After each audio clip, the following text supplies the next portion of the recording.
It's been about 6 months since I have gotten my LEFEET S1 Pro underwater scooter, and I've been using it and enjoying it quite a bit.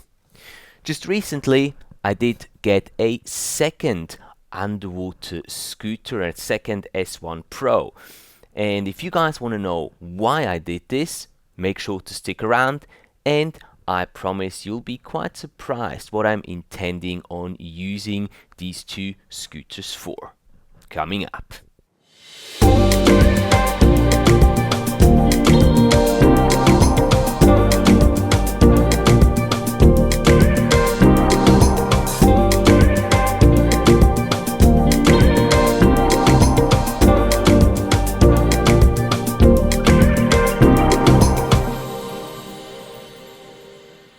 Hi and welcome back to the Underwater Filmmaking School, and thank you so much for tuning in again. As always, great to see all you smiling faces for yet another video.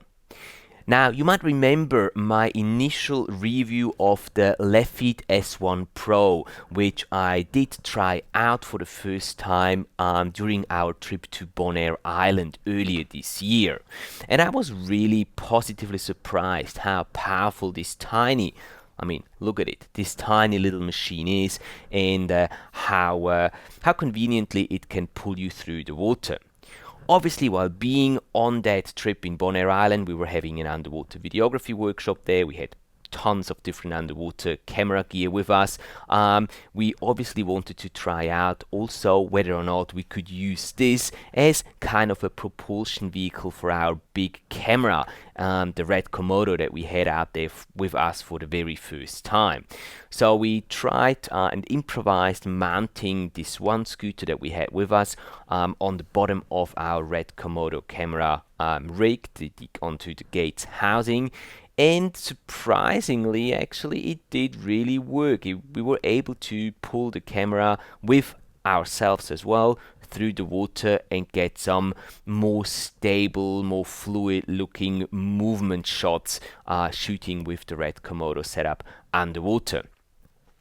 There was a few problems though. The connection that we made between the scooter and the camera wasn't very sturdy, wasn't very solid. It was, as I said, very improvised, and because we only had that one scooter, we couldn't really put the camera down when it was out of the water. We kind of had to take the scooter off the bottom of the camera housing every time we took the camera out, and then reattach it once we put it into the water, and that wasn't very practical. So after coming back home from this trip, I was actually thinking of getting a second underwater scooter for quite some time, and just recently I did actually get one. And now I'm going to be trying to place both those scooters underneath the RED Komodo Gates camera rig, and try to make a proper propulsion system that can be used on that larger rig to, as we said before, get more fluid, nicer looking movement shots. I also got the dual handle from LEFEET so that I can attach two of these underwater scooters side by side, and then the idea is to attach this handle somehow to the bottom part of the gates housing. Not entirely sure how I'm gonna do this yet, but that's what we're gonna try to do together right now. So why don't we hop over onto the workbench and have a look how we can achieve this. Alright guys, welcome to the workbench. As you can see, I've got my Gates RED Komodo, Deep Komodo housing here on the working mat already. We've got those two underwater scooters here that will try to attach to the housing somehow. We've got our dual handle attachment there that we're going to use in a minute. And my idea was to use my tripod plate that I have here from a old Gates housing that does work with the Deep Komodo housing. I've tried that on previous occasions already, but the idea is to use that tripod base plate to attach the double handle to it somehow, most likely because I don't really have any other tools or things with me here. Most likely we're going to be using some cable ties just for now to attach it, and then we'll see how that goes and take it for a test ride, and if it works fine, that's going to be just good enough for me. Otherwise we'll look for other solutions how to attach it. So let's go ahead and turn this around, and down here you can see that the RED Komodo housing actually has like a cheese plate integrated into the housing itself already, which is great because that means that I can now use the attachment point that goes onto the housing, and I can basically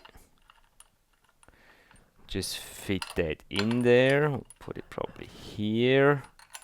Use those two screws.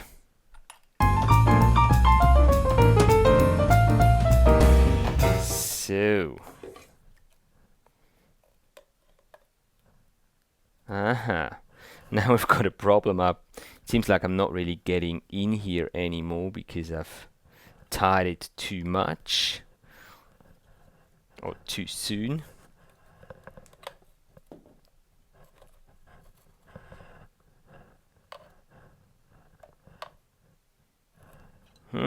Okay, well, we do have a problem here now because the activation switch is going to be in the way. This is not going to work. So let's take those cable ties off and try again.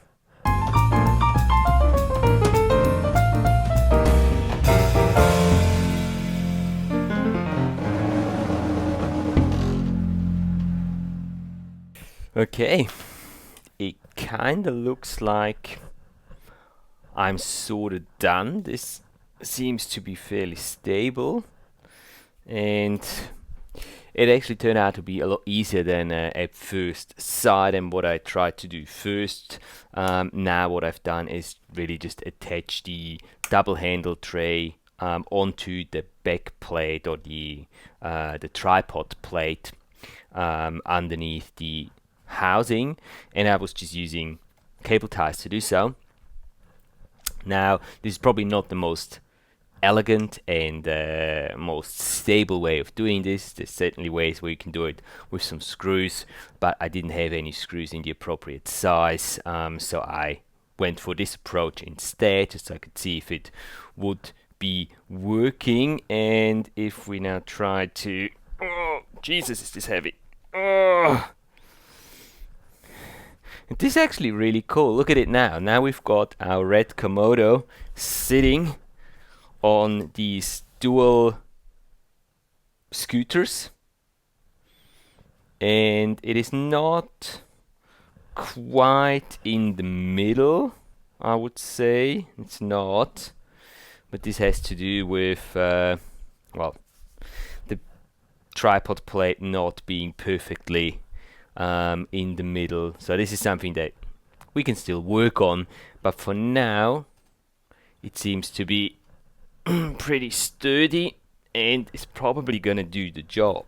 Now let's get one of the handles or the remote, and I would probably this is not gonna go in here, is it? The problem being, yeah, now this is not going to go in here. So we need to find a way how and where to place the handle so that we can actually control this. Maybe it's even an idea to have it just with me and then just pull it out whenever I want it. Let's see if this even works. So if we turn on the scooters, this works. We've got enough space down here to turn them on. Alright. Let's go to the lowest setting. And if I turn on the remote as well. Now both of these should be reacting at the same time.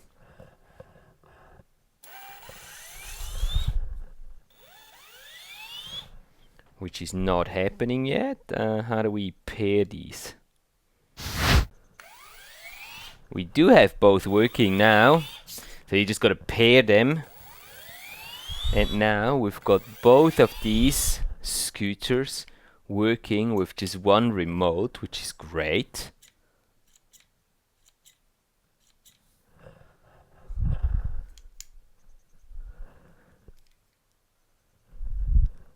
And I can also change the power levels on them.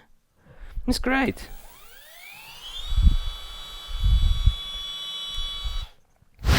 So there you have it.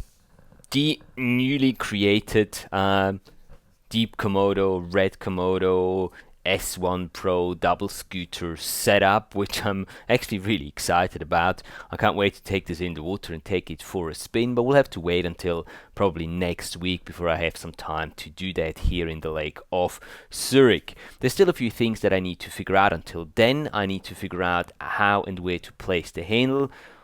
Most likely I'm just going to use a bungee cord or something and just try to attach it here so I have it there, but it's not completely stiff and positioned in a way. I can still move it around a little bit or detach it if I want to keep it separate from the rest of the rig. I also need to figure out how much negative lift this setup now has and counteract for it by adding some more flotation devices, because the two adjustable float arms that I use with my Kelden lights to counteract for their weight, they're not going to be enough to counteract for the weight of the scooters as well.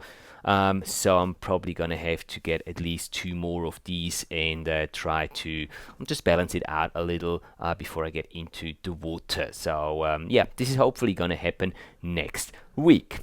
And well, that's pretty much it for today's video. We have successfully completed the task of attaching those 2 scooters onto the Deep Komodo housing. And as we said, the next thing is to take this baby into the water and take it for a spin. If you guys have any other ideas how I could attach these scooters in a better way onto the housing, feel free to let me know down in the video or the comment section, I better say, down below. I'm more than happy to hear your suggestions, and probably there's someone out there who has a better idea of how to attach it rather than using the cable tie method that I have been using today. As always, if this video was useful to you, if you've got anything out of it, even if it was just entertaining and cool to watch, please do hit that like button and consider subscribing to the channel so you're not missing out on any other cool stuff that we're going to be doing here in the future. And that's pretty much all from me for today. Thanks very much for watching, guys, and for your time, and enjoy capturing your underwater adventures, whichever set of gear you use to do so. And I will see you next week.